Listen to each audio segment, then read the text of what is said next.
Bismillahirrahmanirrahim. Assalamualaikum warahmatullahi wabarakatuh. Apa kabar guys? Ketemu lagi di sesi belajar bareng atau SBB. Semoga kalian semua dalam keadaan sehat walafiat ya. Materi hari ini yang akan kita pelajari yaitu metabolisme protein. Namun sebelum ke materi, kita akan coba lihat terlebih dahulu apa sasaran pembelajaran dari materi hari ini. Ya, dari sesi pertemuan hari ini diharapkan mahasiswa dapat menjelaskan konsep dasar dari metabolisme protein.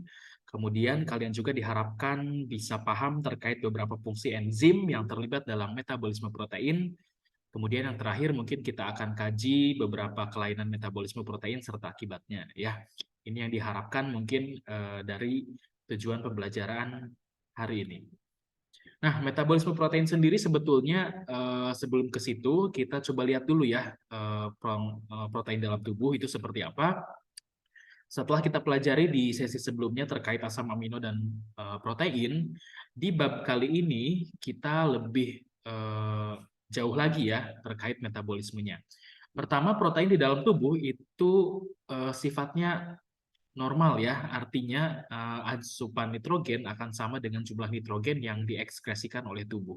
Ya, kelebihan serapan protein ini sebetulnya akan digunakan terutama untuk pertumbuhan dan juga berguna terutama ketika seorang ibu hamil, maka protein ini akan digunakan untuk pertumbuhan janinnya ya. Oleh karena itu sangat penting protein ini ya.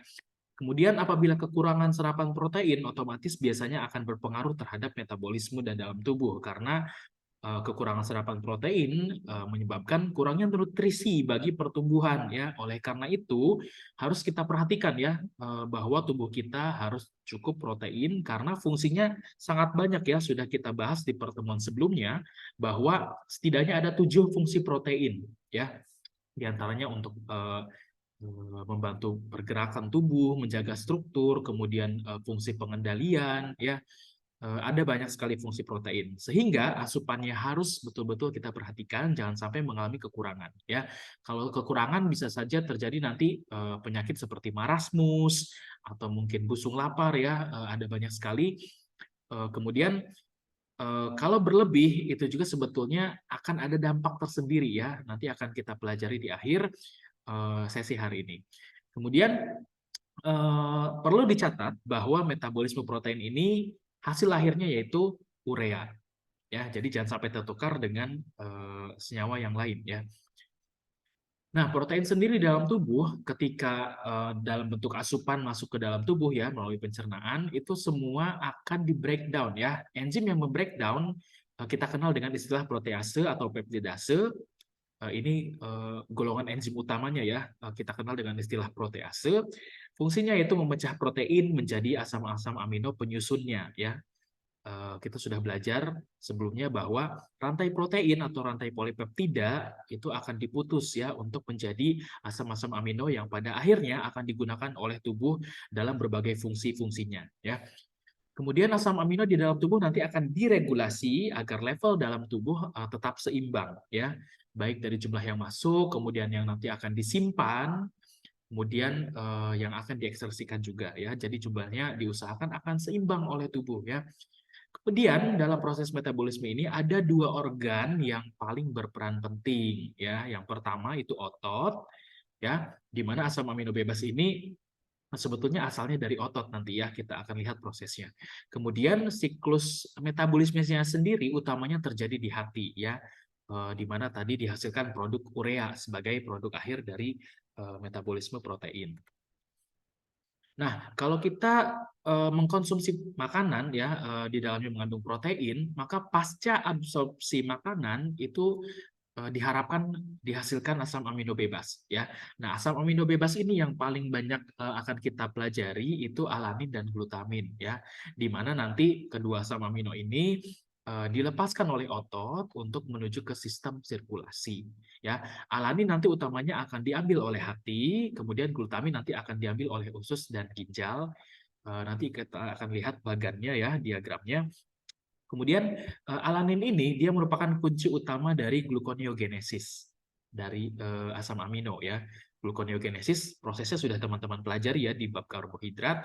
Di sini kita tidak akan membahas gluconeogenesis, tapi pada intinya alanin ini merupakan kunci utama dari proses gluconeogenesis. Sedangkan di hati nanti gluconeogenesis ini alanin yang paling tinggi ya dibandingkan dengan asam amino yang lain. Nah, ini siklus dari glukosa alanin ya. Ini kondisinya yaitu ada di katakanlah ini liver ya yang ini. Kemudian ini bloodstream ya, sistem peredaran darah kita, kemudian ini muscle atau otot kita ya. Jadi seandainya di dalam darah terdapat banyak glukosa, misalnya ketika kita sudah selesai makan ya, pasca absorpsi pertama glukosa akan naik ya di dalam darah. Kemudian ketika berlebih, ini akan didepositkan di dalam otot ya. Glukosa otot akan diubah menjadi glikogen ya. Prosesnya seperti itu ketika terjadi kelebihan. Namun glukosa ini nanti akan diubah menjadi pirufat ya. Nah, siklusnya nanti ada siklus pirufat dan lain sebagainya ya. Nah, nanti dari pirufat ini akan dikembalikan lagi, pirufat ini akan dikembalikan lagi menjadi alanin dengan cara menangkap gugus amino dari asam amino ya. Jadi ada gugus amino ya yang bebasnya nanti berikatan dengan alanin. Nanti alaninnya lepas ini ke dalam pembuluh darah lagi. Bukan pembuluh darah, ke peredaran darah ya. Jadi nanti ketika terjadi misalnya kekurangan energi atau lain sebagainya, maka yang tadi terdeposisi di dalam otot akan dilepaskan kembali ke bloodstream kita ya. Nanti di sirkulasi ya, alanin ini akan menuju ke hati. Tadi ya sudah disampaikan pengantarnya. Nanti di hati ini siklusnya akan balik lagi ya. Dari asam amino akan diubah menjadi pirufat, akan lepas nanti urea amoniaknya ya. Amonia bebasnya lepas dan amonia bebas inilah nanti yang akan masuk ke siklus urea ya. Prosesnya terjadi di hati. Nah, pirufat tadi akan dikembalikan ke bentuk glukos ya. Materi ini sudah dipelajari ya di karbohidrat, jadi jangan sampai dilupakan. Nah, pirufat yang balik lagi ke glukos ini nanti akan dilepas kembali ke sistem sirkulasi. Inilah yang menyebabkan kita tetap punya cukup energi ya untuk proses-proses yang lain ya. Jadi asam amino pun itulah mengapa ya bisa energi itu berasal dari protein ya, karena seperti ini prosesnya ya. Nah, ini post absorpsi dari asam amino yang berasal dari makanan ya, ini pada manusia di sebelah kiri, yang ini pada hewan ya di sebelah kanan. Pada intinya, yang tadi asalnya yang dilepaskan dari otot, misalnya alanin ya, itu dibawa ke hati tadi ya. Kemudian untuk glutamin ini dibawa ke beberapa organ seperti misalnya ginjal dan juga usus kita ya, untuk nanti dikonversi lagi menjadi beberapa amino yang pada akhirnya nanti tetap siklus metabolismenya berujung di hati. Nah, asam aminovalin ini juga menjadi nutrisi bagi otak kita ya. Jadi itulah pentingnya protein, karena asam-asam amino yang nanti hasil breakdown protein tersebut itu menjadi sumber untuk semua proses metabolisme yang ada di dalam tubuh kita. Nah, metabolisme protein sendiri kalau kita gambarkan sebagai sebuah proses, ini diagram yang paling mewakili ya. Jadi pertama itu ada proses transaminasi, kemudian dilanjutkan dengan proses deaminasi. Deaminasi ini bisa secara enzimatis atau juga bisa secara oksidatif ya, membutuhkan oksigen. Kemudian amonia akan dihasilkan dari proses deaminasi tadi yang nanti akan ditransportasikan menuju ke hati, dibawa ke hati untuk nanti menjalankan proses urea, siklus urea ya. Nah, ini dihasilkan nanti produk urea sebagai hasil akhir dari metabolisme protein. Jadi ini adalah gambaran paling sederhana dari proses metabolisme protein yang akan kita pelajari lebih detail ya. Nah, kita coba breakdown setiap tahapannya. Jadi dari proses metabolisme protein ini urea produk utamanya, dan pembentukan urea ini melalui 4 siklus ya tadi ya. Pertama mulai dari transaminasi dulu, kemudian ke deaminasi, kemudian amonia yang dihasilkan dari deaminasi itu dibawa ke hati untuk kemudian nanti menjalankan siklus urea ya, sehingga baru dihasilkan urea. Nah, kita lihat dulu proses yang pertama, yaitu transaminasi. Transaminasi ini merupakan proses pengubahan alfa asam amino menjadi alfa ketoglutarat.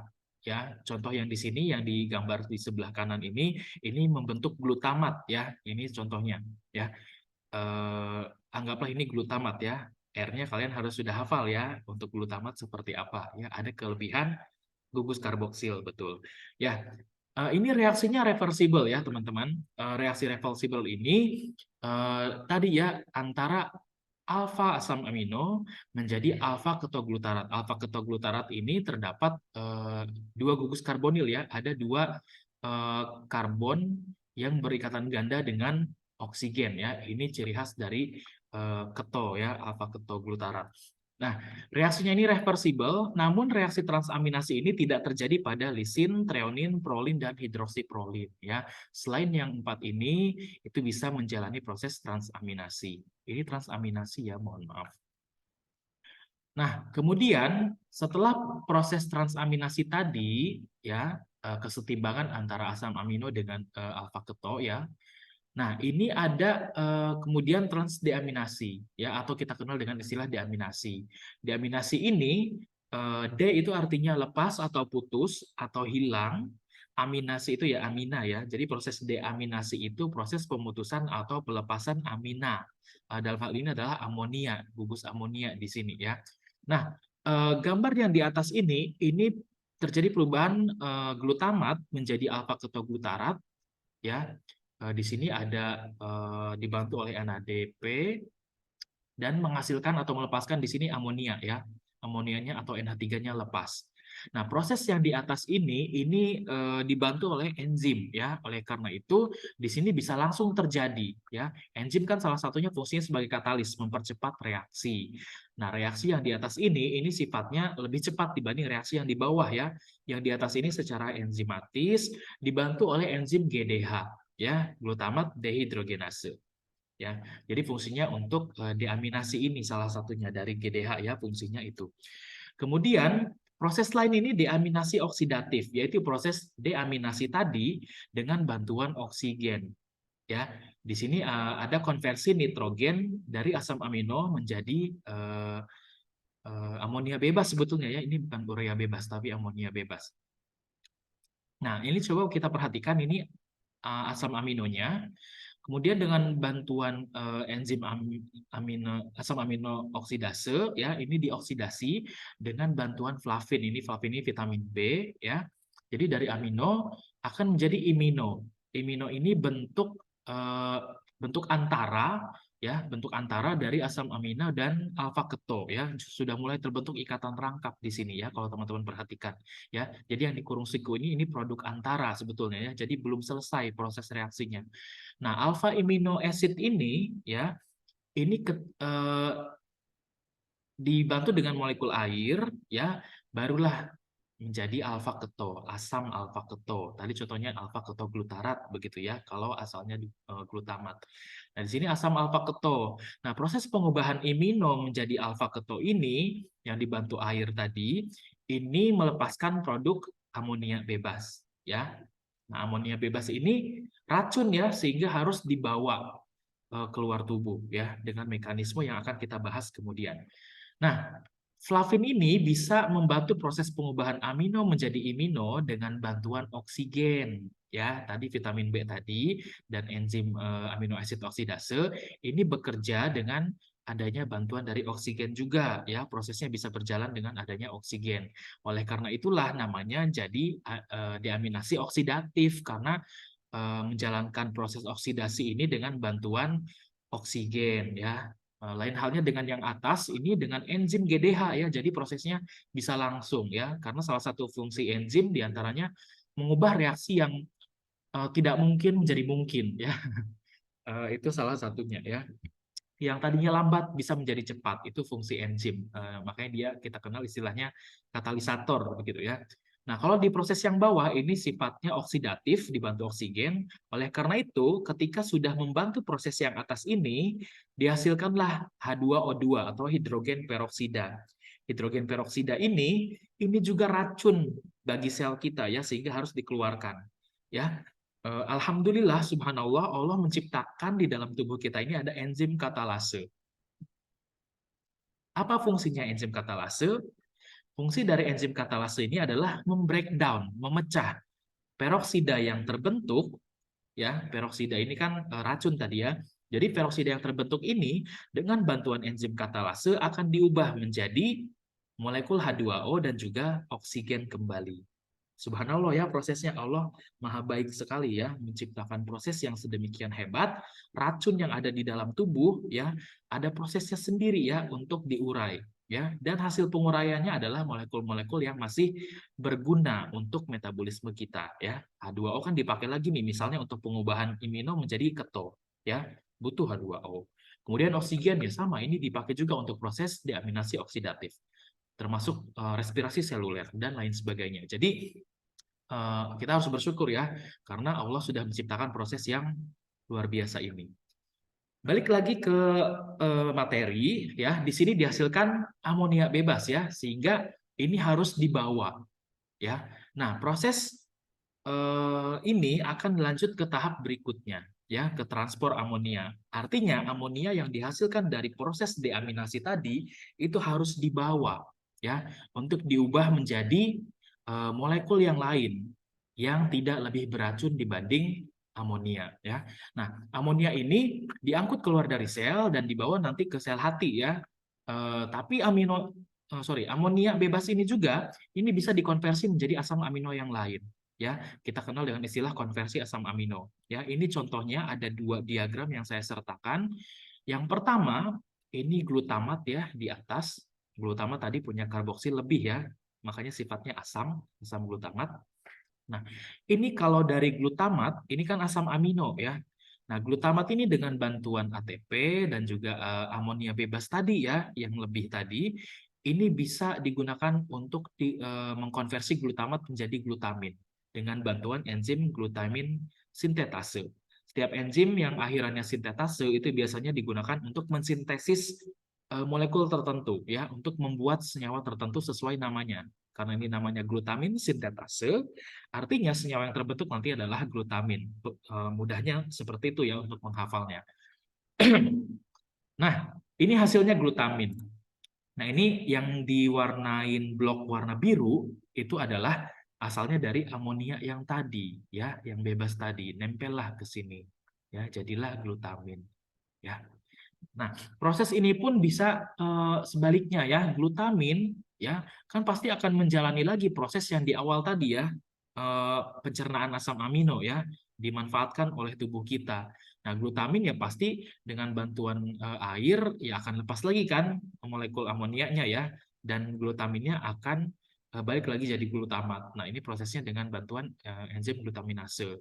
Jadi setidaknya proses konversi asam amino ini memperlambat proses produksi amonia ya. Jadi amonianya kan terus-terusan diproduksi ya.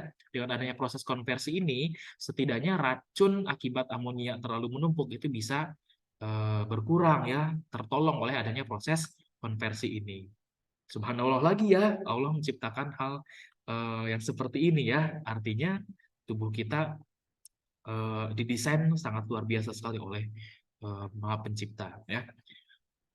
Nah, setelah lanjut transport amonia tadi masuk ke hati, nah ini sudah sampai nih ceritanya di hati, ya. Nah, timbullah sekarang siklus, ya, yang kita kenal dengan istilah biosintesis urea. Siklus yang digunakan untuk memproduksi urea dari amonia bebas yang dihasilkan dari proses deaminasi tadi, ya. Nah, di sini kalau teman-teman perhatikan ada yang berupa benteng ya, seperti benteng ya.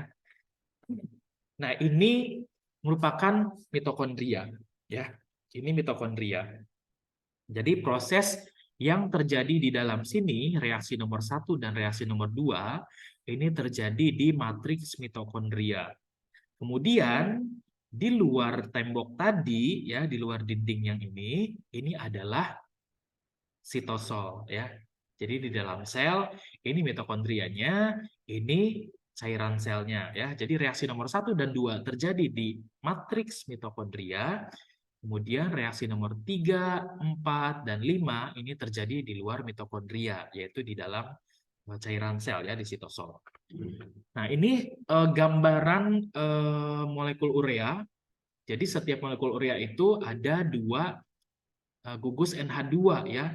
Ini salah satu bentuk efisiensi ya, karena nanti amonianya akan diubah menjadi urea ya. Jadi di sini kalau kita perhatikan kan ini setara dengan 2 molekul amonia begitu ya.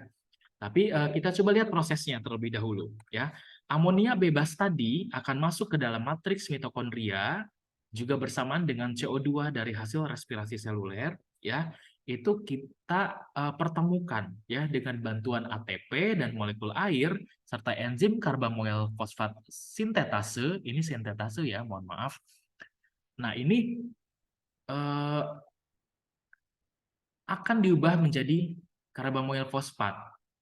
Ya, karbamoil fosfat ini terbentuk dengan adanya ornitin juga ya. Ornitin ini adalah tulang punggung dari asam amino juga ya, karena di sini ada COOmin dan juga ada gugus NH3-nya, NH3+ ya. Ini termasuk asam amino juga ya, backbone-nya.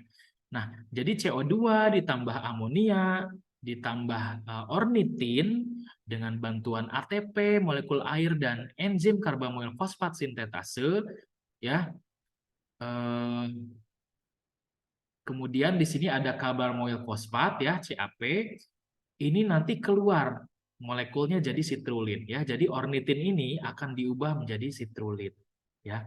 Jadi tadi kalau CO2 dan NH4 ini akan berubah menjadi karbamoil fosfat ya. Ini reaksi yang sudah teman-teman hafal ya, bahwa CO2 ditambah dengan amonia dengan bantuan ATP dan molekul air dibantu enzim karbamoil fosfat sintetase. Tadi kan sintetase artinya pembentukan ya, pembentukan karbamoil fosfat. Nah, ini karbamoil fosfatnya ya. Karbamoil fosfat ini digunakan untuk mereaksikan dengan ornitin ya, sehingga nanti terbentuk sitrulin. Nah, proses pengubahan ornitin jadi sitrulin ini ya yang difasilitasi oleh karbamoil fosfat tadi ini dibantu oleh ornitin karbamoil transferase.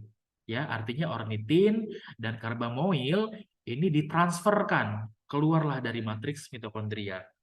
Jadilah sitrulin ya. Jadi sitrulin ini adalah molekul penggabungan dari ornitin dan karbamoil fosfat ya.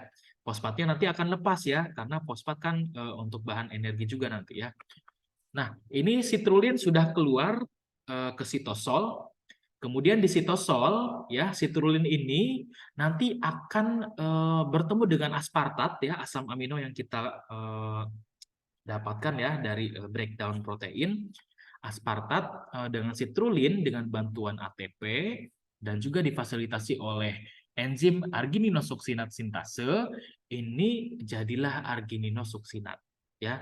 ATP-nya nanti lepas lagi ya jadi AMP ya, fosfat bebasnya nanti akan diproses lagi untuk berikutnya ya, untuk pembentukan energi lagi jadi ATP dan lain-lain ya. Nah, di sini sudah dihasilkan argininosuksinat ya. Jadi dari proses reaksi yang ketiga itu jadilah argininosuksinat ya. Argininosuksinat ini nanti akan diputus ya dengan bantuan argininosuksinat liase. Enzim yang berakhiran liase itu biasanya digunakan untuk memutus ya, memutus ikatan tertentu ya. Nah, dalam hal ini adalah putusnya di bagian ini nih ya, yang ditandai zigzag ya. Putusnya di sini. Jadi argininosuksinat dengan bantuan enzim argininosuksinat liase putus di bagian sini. Nah, yang putus ini jadilah fumarat, lepas ya. Jadi fumarat ini dilepaskan. Kemudian komponen sisanya, gugus sisanya, ini lanjut ya ke tahapan di atasnya nih. Ini arginin ya. Kalau teman-teman perhatikan ini adalah arginin. Ya, arginin ini nanti dengan bantuan enzim arginase ya, dia akan balik lagi ke ornitin, masuk lagi ke dalam mitokondria. Nah, arginin pada saat difasilitasi dengan arginase tadi dengan bantuan molekul air yang amonia yang ditandai warna biru ini akan diikat ya oleh molekul air jadilah urea. Jadi dari proses yang terakhir ini ya, di reaksi yang kelima, arginin, ujung NH-nya ini semua diikat oleh molekul air, jadilah urea ya, yang strukturnya ini. Nah, sisanya yang sudah putus di bagian sini, ini kan balik lagi jadi ornitin. Ornitinnya masuk lagi ke matriks mitokondria. Sehingga akan siap lagi menjalankan proses berikutnya ya. dalam hal ini adalah digabung lagi nanti dengan karbamil fosfat hasil reaksi dari CO2 plus amonia bebas tadi ya. Ini reaksinya tanpa putus ya, terus-terusan terjadi ya. Ini makanya dinamakan dengan istilah siklus. Nah, inilah siklus urea tadi ya, siklus pembentukan molekul urea. Urea ini yang nanti akan dikeluarkan dari tubuh melalui urin ya. Melalui urin nanti di dalam urin kan nanti kalau teman-teman sudah belajar nanti urinalisa, mungkin akan ada nanti pengukuran urea ya, kadar urea, ureum begitu kan istilahnya ureum gitu ya. Itu artinya urea yang terkandung di dalam urinnya berapa banyak nanti ya. Nah, ini contoh dari proses metabolisme yang terjadi pada protein ya, diakhiri dengan tahap biosintesis urea ya. Jadi ini bentuknya siklus. Oke, nah siklus ini silakan dipahami baik-baik ya. Ada 5 tahapan reaksinya, ada 5 enzim yang terlibat ya. 2 reaksi terjadi di dalam matriks dan reaksi yang 3 sisanya terjadi di dalam sitosol.